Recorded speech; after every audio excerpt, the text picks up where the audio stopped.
Another example we can talk about is going to be our engineering and product use case. This is a really fun one that we've done a few times where we have a customer success agent handle and discuss customer specs with maybe a user or a customer. We then pass it to a product management agent that's able to create a ticket, potentially review it and triage it, and then we'll have a dev agent who's able to code it up. So let me walk you through each of these agents.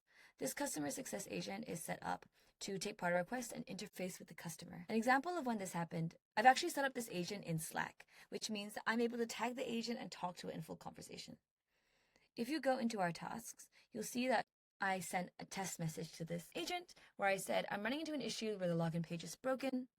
The agent was able to realize that that isn't super reasonable or like not a clear enough spec. So it sent me a response in Slack. So I actually received this on the Slack thread. From there, I followed up and said, hey, more detail, the button doesn't work across the platform. It's a dead link, help me out. And the agent was able to say, okay, that's a clear enough spec for me. Let me write something up for the product manager and send it over. In the workflow, what happened next is that it sent an ask to the product manager. If you look in the tasks view, it actually got this message from the agent. It said, hey, like the login button was not responsive and you need to do XYZ. It like wrote out a really good spec and scope. This demo agent isn't set up with this right now, but we have a host of tools, which means that we can integrate this agent with things like our Linear or potentially our Jira.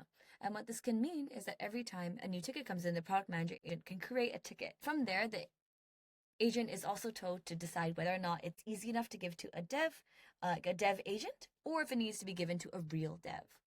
In this particular case, it seems that the product manager agent wanted to send it to the dev agent, actually. It created this ticket, it provided some context, and it triaged the login button as a clear scoped high urgency regression, and therefore was good for the dev agent.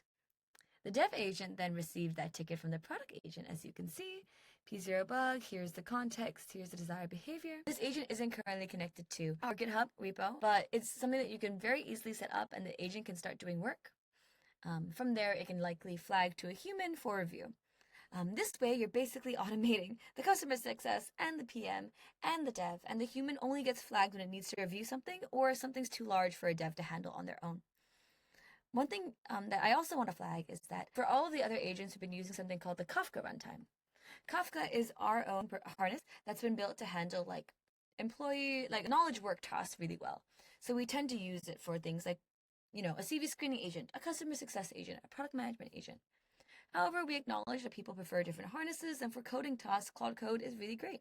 So we also make those available to you, and you can switch the model and runtimes on any of these as well. But basically, yes, you can basically view all of these agents at a really high level, orchestrate them together to create something really powerful, and basically end-to-end automate like large processes like this.